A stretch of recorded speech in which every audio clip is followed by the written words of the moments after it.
అండి beast love next part. ఆది కన్నీళ్లతో అలాగే కూర్చుని ఉంటుంది.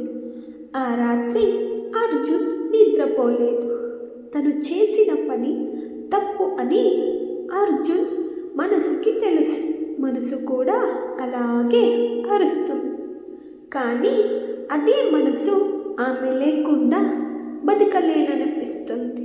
ఆ మౌనంలో అర్జున్ గతం మెల్లగా బయటకు వస్తుంది. అర్జున్ చిన్నప్పుడే తన తండ్రిని కోల్పోయాడు. తన తల్లి ప్రపంచాన్ని ద్వేషించిన ఒక మహిళగా మారిపోయింది. అర్జున్ వాళ్ళ అమ్మగారు అర్జున్ని ప్రేమ నిన్ను బలహీనుణ్ణి చేస్తుంది. ఎవరిని నమ్మకు. నువ్వు బలంగా ఉండాలి అంటే భయం ఉండాలి. భయంతో ఏమైనా సాధించవచ్చు అని ఆమె అర్జున్కి నేర్పుతుంది. ఆ బాల్యపు మాటలు అతని మీద చాలా ప్రభావం చూపిస్తాయి. అందుకే అర్జున్ ప్రేమని ఎప్పుడూ అధికారంగానే భావిస్తాడు. అదే సమయంలో ఆది కూడా ఒక నిర్ణయం తీసుకుంటుంది.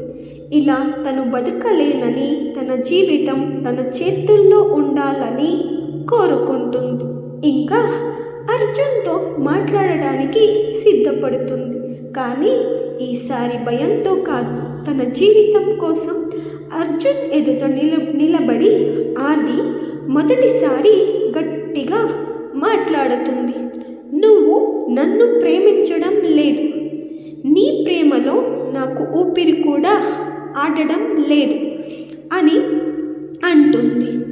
నీ ప్రేమలో నాకు చోటు లేదు. నాకు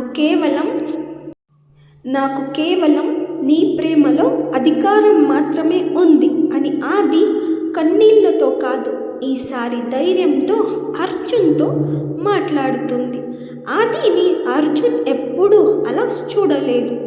ఆ క్షణం అర్జున్కి తన తల్లి మాటలు గుర్తొస్తాయి. ఎవరిని ప్రేమించకు అన్నమాట. కానీ ఆది మాటలు మరో ప్రశ్నని కూడా వేస్తున్నాయి. ప్రేమ అంటే భయమా లేక నమ్మకమా? అర్జున్ తొలిసారి తనలో తానే ఓడిపోయాడు. అర్జున్, ఆది, నేను నీకు భయంగా మారానా అని మెల్లగా అడుగుతాడు. అప్పుడు ఆది అవును అని అంటుంది. ఆ సమాధానం విన్న అర్జున్ గుండె చీల్చివేస్తుంది. అప్పుడు అర్జున్, నేను నిన్ను భయపట్టాలి అనుకోలేదు. అప్పుడు ఆది అర్జున్ నుంచి వెళ్ళిపోతూ ఒక మాట చెబుతుంది. నువ్వు మారకపోతే నీ ప్రేమ బతుకదు అని చెప్పి అక్కడ నుంచి అర్జున్ని వదిలి ఆది వెళ్ళిపోతుంది. అర్జున్కి ప్రేమ అంటే అధికారమా లేక భయమా అనే సందిగ్ధంలో అర్జున్ ఇరుక్కుపోయాడు. ఆ తర్వాత ఆది మాటలు మాత్రం గాలిలో కలిసిపోయాయి. కానీ ఆది తన అడుగుల శబ్దం మాత్రం ఆ ఇంట్లో మిగిల్చి అర్జున్ని వదిలి వెళ్ళిపోతుంది. అర్జున్కి మొదటిసారి ఆ ఇంట్లో తను ఒంటరినా అని అనిపించింది. అంత పెద్ద ఇల్లు, అన్ని సౌకర్యాలు ఉన్న ఆ ఇంట్లో అర్జున్కి మాత్రం ఊపిరి ఆడడం లేదు. ఆది లేకుంటే ఆ ఇల్లు కూడా శ్మశానంలా ఉంది అర్జున్కి ఆది లేకుండా తాను బతకలేననిపిస్తుంది. అప్పుడు అర్జున్ తన ఫోన్ తీసుకొని ఆది నంబర్కి కాల్ చేసి ఫోన్ రింగ్ అవుతూ ఉంటే మళ్ళీ అలాగే కట్ చేసేస్తాడు. అర్జున్కి తెలుసు ఆదిని తన వల్ల చాలా బాధ పెట్టాడని. కానీ ఆమె లేకుంటే బతకడం అంటే అతని వల్ల కాదు అని కూడా అర్జున్కి తెలుసు.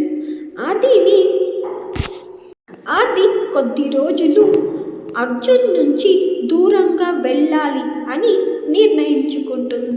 ఒక కొత్త ప్రదేశానికి వెళుతుంది. కొంతకాలం అయినా తను స్వేచ్ఛగా బతకాలని అనుకుంటుంది. తను కొత్తగా అనిపిస్తుంది.